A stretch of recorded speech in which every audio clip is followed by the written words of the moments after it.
Chapitre 2. Qu'il s'agisse de roches entassées par la nature aux époques géologiques, après les dernières convulsions du sol, ou de constructions dues à la main de l'homme, sur lesquelles a passé le souffle du temps, l'aspect est à peu près semblable lorsqu'on les observe à quelques milles de distance. Ce qui est pierre brute et ce qui a été pierre travaillée, tout cela se confond aisément. De loin, même couleur, même linéament, même déviation des lignes dans la perspective, même uniformité de teinte sous la patine grisâtre des siècles. Il en était ainsi du Burg, autrement dit du château des Carpathes. En reconnaître les formes indécises sur ce plateau d'Orgal, qu'il couronne à la gauche du col de Vulcan, n'eût pas été possible. Il ne se détache point en relief de l'arrière-plan des montagnes. Ce que l'on est tenté de prendre pour un donjon n'est peut-être qu'un morne pierreux. Qui le regarde croit apercevoir les créneaux d'une courtine, où il n'y a peut-être qu'une crête rocheuse. Cet ensemble est vague, flottant, incertain. Aussi, à en croire divers touristes, le château des Carpathes n'existe-t-il que dans l'imagination des gens du comitat. Évidemment, le moyen le plus simple de s'en assurer serait de faire prix avec un guide de Vulcan ou de Verst, de remonter le défilé, de gravir la croupe, de visiter l'ensemble de ses constructions. Seulement, un guide c'est encore moins commode à trouver que le chemin qui mène au Burg. En ce pays des deux cils, personne ne consentirait à conduire un voyageur, et pour n'importe quelle rémunération, au château des Carpathes. Quoi qu'il en soit, voici ce qu'on aurait pu apercevoir de cette antique demeure dans le champ d'une lunette, plus puissante et mieux centrée que l'instrument de pacotille acheté par le berger Frick pour le compte de maître Koltz. À 8 ou 9 pieds en arrière du col du Vulcan, une enceinte, couleur de grès, lambrissée d'un fouillis de plantes lapidaires, et qui s'arrondit sur une périphérie de 4 à 500 toises, en épousant les dénivellations du plateau, à chaque extrémité, 2 bastions d'angle, dont celui de droite, sur lequel poussait le fameux hêtre et est encore surmonté d'une maigre échauguette ou guérite à toit pointu. À gauche, quelques pans de murs étayés de contreforts ajourés, supportant le campanile d'une chapelle, dont la cloche fêlée se met en branle par les fortes bourrasques au grand effroi des gens de la contrée. Au milieu, enfin, couronné de sa plateforme à créneaux, un lourd donjon, à 3 rangs de fenêtres maillées de plomb, et dont le premier étage est entouré d'une terrasse circulaire. Sur la plateforme, une longue tige métallique, agrémentée du virolet féodal, sorte de girouette soudée par la rouille, et qu'un dernier coup de galerne avait fixé au sud-est. Quant à ce que renfermait cette enceinte, rompue en maints endroits, s'il existait quelques bâtiments habitables à l'intérieur, si un pont-levis et une poterne permettaient d'y pénétrer, on l'ignorait depuis nombre d'années. En réalité, bien que le château des Carpathes fût mieux conservé qu'il n'en avait l'air, une contagieuse épouvante doublée de superstition le protégeait non moins que l'avaient pu faire autrefois ses basiliques, ses sauterreaux, ses bombardes, ses coulevrines, ses tonnoirs et autres engins d'artillerie des vieux siècles. Et pourtant, le château des Carpathes eût valu la peine d'être visité par les touristes et les antiquaires. Sa situation, à la crête du plateau d'Orgal, est exceptionnellement belle. De la plateforme supérieure du donjon, la vue s'étend jusqu'à l'extrême limite des montagnes. En arrière ondule la haute chaîne, si capricieusement ramifiée, qui marque la frontière de la Valachie. En avant se creuse le sinueux défilé de Vulcan, seule route praticable entre les provinces limitrophes. Au-delà de la vallée des deux cils, surgissent les bourgs de Livadzel, de Longnier, de Petrozny, de Petria, groupés à l'orifice des puits qui servent à l'exploitation de ce riche bassin mouillé. Puis, au dernier plan, c'est un admirable chevauchement de groupes, boisées à leur base, verdoyantes à leurs flancs, arides à leur cime, que dominent les sommets abrupts du Rettiezat et du Paring. Enfin, plus loin que la vallée de Hazeg et le cours du Maros, apparaissent les lointains profils noyés de brume des Alpes de la Transylvanie centrale. Au fond de cet entonnoir, la dépression du sol formait autrefois un lac, dans lequel s'absorbaient les deux Cils avant d'avoir trouvé passage à travers la chaîne. Maintenant, cette dépression n'est plus qu'un charbonnage avec ses inconvénients et ses avantages. Les hautes cheminées de briques se mêlent aux ramures des peupliers, des sapins et des hêtres. Les fumées noirâtres vicient l'air, saturé jadis du parfum des arbres fruitiers et des fleurs. Toutefois, à l'époque où se passe cette histoire, bien que l'industrie tienne ce district minier sous sa main de fer, il n'a rien perdu du caractère sauvage qu'il doit à la nature. Le château des Carpates date du XIIe ou du XIIIe siècle. En ce temps-là, sous la domination des chefs ou voïvodes, monastères, églises, palais, châteaux se fortifiaient avec autant de soin que les bourgades ou les villages. Seigneurs et paysans avaient à se garantir contre des agressions de toutes sortes. Cet état de choses explique pourquoi l'antique courtine du burg, ses bastions et son donjon lui donnent l'aspect d'une construction féodale, prête à la défensive. Quel architecte l'a édifié sur ce plateau, à cette hauteur ? On l'ignore. Et cet audacieux artiste est inconnu, à moins que ce soit le Roumain Manoli, si glorieusement chanté dans les légendes valaques, et qui bâtit à Cureté d'Argis le célèbre château de Rodolphe le Noir. Qu'il y ait des doutes sur l'architecte, il n'y en avait aucun sur la famille qui possédait ce burg. Les barons de Gortz étaient seigneurs du pays depuis un temps immémorial. Ils furent mêlés à toutes ces guerres qui ensanglantèrent les provinces transylvaines. Ils luttèrent contre les Hongrois, les Saxons, les Séclers. Leurs noms figurent dans les cantices, les doïnes, où se perpétue le souvenir de ces désastreuses périodes. Ils avaient pour devise le fameux proverbe valaque. Dapé, maorte. Donne jusqu'à la mort. Et ils donnèrent.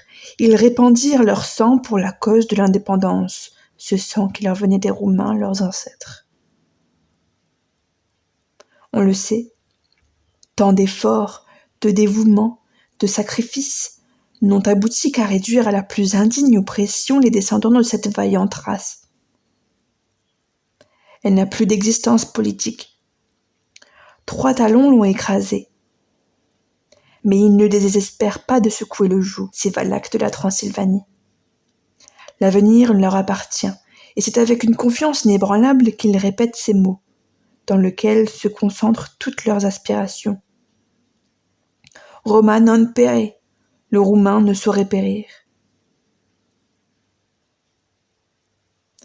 Vers le milieu du XIXe siècle, le dernier représentant des seigneurs de Gortz était le baron Rodolphe.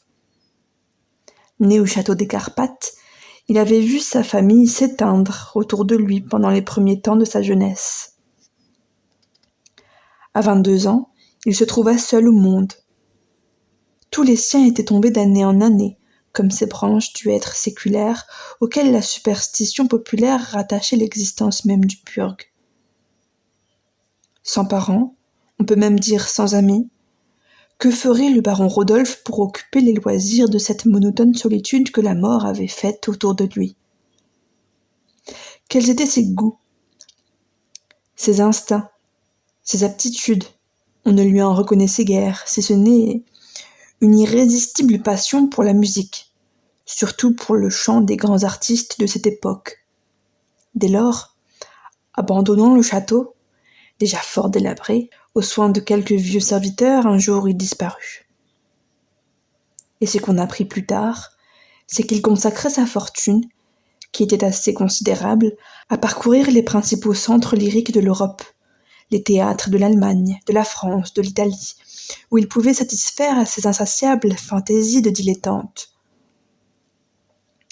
Était-ce un excentrique, pour ne pas dire un maniaque ?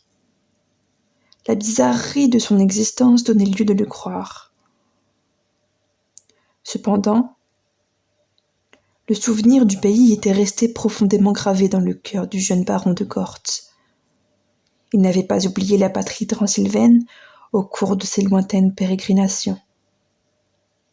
Aussi, revint-il prendre part à l'une des sanglantes révoltes des paysans roumains contre l'oppression hongroise. Les descendants des anciens Daces furent vaincus et leur territoire échut en partage aux vainqueurs. C'est à la suite de cette défaite que le baron Rodolphe quitta définitivement le château des Carpates, dont certaines parties tombaient déjà en ruine. La mort ne tarda pas à priver le burg de ses derniers serviteurs, et il fut totalement délaissé. Quant au baron de Gortz, le bruit courut qu'il s'était patriotiquement joint au fameux Rosa Sandor, un ancien détrousseur de grande route, dont la guerre de l'indépendance avait fait un héros de drame. Par bonheur pour lui, après l'issue de la lutte, Rodolphe de Gortz s'était séparé de la bande du compromettant Bétiard, et il fit sagement, car l'ancien brigand, redevenu chef de voleurs, finit par tomber entre les mains de la police, qui se contenta de l'enfermer dans la prison de Zamość-Uivar. Néanmoins, une version fut généralement admise chez les gens du comitat, à savoir que le baron Rodolphe avait été tué pendant une rencontre de Rosa Sandor avec les douaniers de la frontière. Il n'en était rien, bien que le baron de Gortz ne se fût jamais remontré au burg depuis cette époque, et que sa mort ne fit doute pour personne. Mais il est prudent de n'accepter que sous réserve les on-dit de cette crédule population. Château abandonné, château hanté, château visionné. Les vives et ardentes imaginations l'ont bientôt peuplé de fantômes. Les revenants y apparaissent, les esprits y reviennent aux heures de la nuit. Ainsi se passent encore les choses au milieu de certaines contrées superstitieuses de l'Europe, et la Transylvanie peut prétendre au premier rang parmi elles. Du reste, comment ce village de Werst eût-il pu rompre avec les croyances au surnaturel ? Le pope et le magister, celui-ci chargé de l'éducation des enfants, celui-là dirigeant la religion des fidèles, enseignaient ces fables d'autant plus franchement qu'ils y croyaient bel et bien. Ils affirmaient, avec preuve à l'appui, que les loups-garous courent la campagne, que les vampires appelés striges, parce qu'ils poussent des cris de strigie, s'abreuvent de sang humain, que les staffis errent à travers les ruines et deviennent malfaisants, si on oublie de leur porter chaque soir le boire et le manger. Il y a des fées, des babes qu'il faut se garder de rencontrer le mardi ou le vendredi, les deux plus mauvais jours de la semaine. Aventurez-vous donc dans les profondeurs de ces forêts du comitat, forêts enchantées où se cachent les baloris, ces dragons gigantesques, dont les mâchoires se distendent jusqu'aux nuages, les mets aux ailes démesurées qui enlèvent les filles du sang royal et même celles de moindre lignée lorsqu'elles sont jolies. Voilà nombre de monstres redoutables, semble-t-il, et quel est le bon génie que leur oppose l'imagination populaire ? Nul autre que le serpi des Cassa, le serpent du foyer domestique, qui vit familièrement au fond de l'âtre, et dont le paysan achète l'influence salutaire en le nourrissant de son meilleur lait. Or, si jamais Burg fut aménagé pour servir de refuge aux hôtes de cette mythologie roumaine, n'est-ce pas le château des Carpates ? Sur ce plateau isolé, qui est inaccessible, excepté par la gauche du col de Vulcan, Il n'était pas douteux qu'il abritait des dragons, des fées, des striges, peut-être aussi quelques revenants de la famille des barons de Gortz. De là une réputation de mauvais aloi, très justifiée, disait-on. Quant à se hasarder à le visiter, personne n'y eût songé. Il répandait autour de lui une épouvante épidémique, comme un marais insalubre répand des miasmes pestilentiels. Rien qu'à s'en rapprocher d'un quart de mille, c'eût été risquer sa vie en ce monde et son salut dans l'autre. Cela s'apprenait couramment à l'école du magistère Hermod.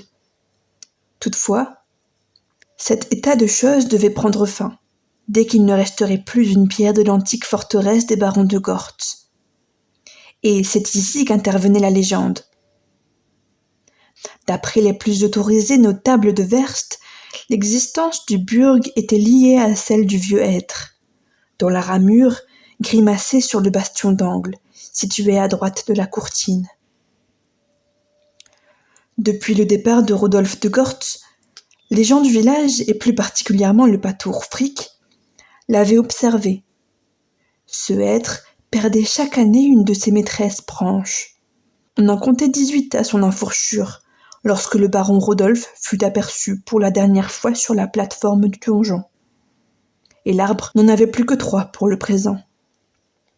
Or, chaque branche tombée, c'était une année de retranché à l'existence du burg. La chute de la dernière amènerait son anéantissement définitif. Et alors, sur le plateau d'Orgal, on chercherait vainement les restes du château des Carpates. En réalité, ce n'était là qu'une de ces légendes qui prennent volontiers naissance dans les imaginations roumaines. Et d'abord, ce vieux être s'amputait-il chaque année d'une de ses branches ? Cela n'était rien moins que prouvé, bien que Frick n'hésitât pas à l'affirmer, lui qui ne le perdait pas de vue pendant que son troupeau paissait les pâtis de la Sille. Néanmoins, et quoique Frick fût sujet à caution, pour le dernier paysan comme pour le premier magistrat de Verst, nul doute que le burg n'eut plus que 3 ans à vivre, puisqu'on ne comptait plus que 3 branches au être tutélaire. Le berger s'était donc mis en mesure de reprendre le chemin du village, pour y rapporter cette grosse nouvelle lorsque se produisit l'incident de la lunette. Grosse nouvelle, très grosse en effet. Une fumée est apparue au faîte du donjon. Ce que ses yeux n'auraient pu apercevoir, Frick l'a distinctement vu avec l'instrument du colporteur. Ce n'est point une vapeur, c'est une fumée qui va se confondre avec les nuages. Et pourtant, le burg est abandonné. Depuis bien longtemps, personne n'a franchi sa poterne qui est fermée sans doute, ni le pont-levis, qui est certainement relevé. S'il est habité, il ne peut l'être que par des êtres surnaturels. Mais à quel propos des esprits auraient-ils fait du feu dans un des appartements du donjon ? Est-ce un feu de chambre ? Est-ce un feu de cuisine ? Voilà qui est véritablement inexplicable. Frick hâtait ses bêtes vers leur étable. À sa voix, les siens harcelaient le troupeau sur le chemin montant, dont la poussière se rabattait avec l'humidité du soir. Quelques paysans, attardés aux cultures, le saluèrent en passant, et c'est à peine s'il répondit à leur politesse. De là, réelle inquiétude, car si l'on veut éviter les maléfices, il ne suffit pas de donner le bonjour au berger, il faut encore qu'il vous le rende. Mais Frick y paraissait peu enclin avec ses yeux hagards, son attitude singulière, ses gestes désordonnés. Les loups et les ours lui auraient enlevé la moitié de ses moutons, qu'il n'aurait pas été plus défait. De quelle mauvaise nouvelle fallait-il qu'il fût porteur ? Le premier qu'il apprit fut le juge Koltz. Du plus loin qu'il l'aperçut, Frick lui cria : « Le feu est au burg, notre maître !»« Que dis-tu là, Frick ? » « Je dis ce qui est. Est-ce que tu es devenu fou ? En effet, comment un incendie pouvait-il s'attaquer à ce vieil amoncellement de pierres? Autant admettre que le Négoï, la plus haute cime des Carpates, était dévorée par les flammes. Ce n'eût pas été plus absurde. Tu prétends, Frick, tu prétends que le burg brûle? Répéta maître Koltz. S'il ne brûle pas, il fume. C'est quelque vapeur. Non, c'est une fumée. Venez voir. Et tous deux se dirigèrent vers le milieu de la grande rue du village, au bord d'une terrasse dominant les ravins du col, de laquelle on pouvait distinguer le château. Une fois là, Frick tendit la lunette à maître Koltz.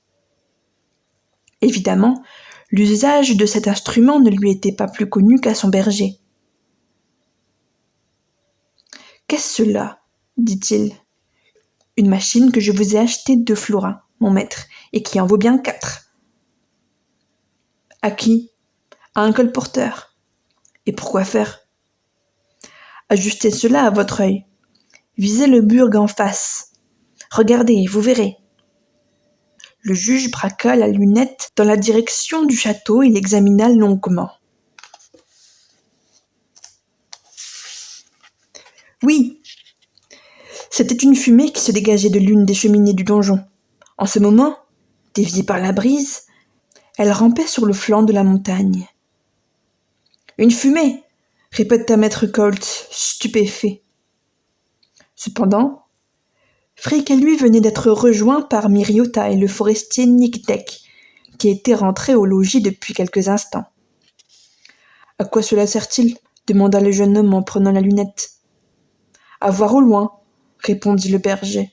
« Plaisantez-vous, Frick ? » ?»« Je plaisante si peu, forestier, qu'il y a 1 heure à peine, j'ai pu vous reconnaître, tandis que vous descendiez la route de Verst, vous et aussi... » Il n'acheva pas sa phrase. Miriota avait rougi en baissant ses jolis yeux. Au fait, pourtant, il n'est pas défendu à une honnête fille d'aller au-devant de son fiancé. Elle et lui, l'un après l'autre, prirent la fameuse lunette et la dirigèrent vers le burg. Entre-temps, une demi-douzaine de voisins étaient arrivés sur la terrasse, et, s'étant enquis du fait, ils se servirent tour à tour de l'instrument. « Une fumée au burg !» dit l'un. « Peut-être le tonnerre est-il tombé sur le donjon ?» fit observer l'autre. « Est-ce qu'il a tonné ?» demanda maître Koltz en s'adressant à Frick. « Pas un coup depuis 8 jours, répondit le berger. Et ces braves gens n'auraient pas été plus ahuris si on leur eût dit qu'une bouche de cratère venait de s'ouvrir au sommet du Rettiezat pour livrer passage aux vapeurs souterraines.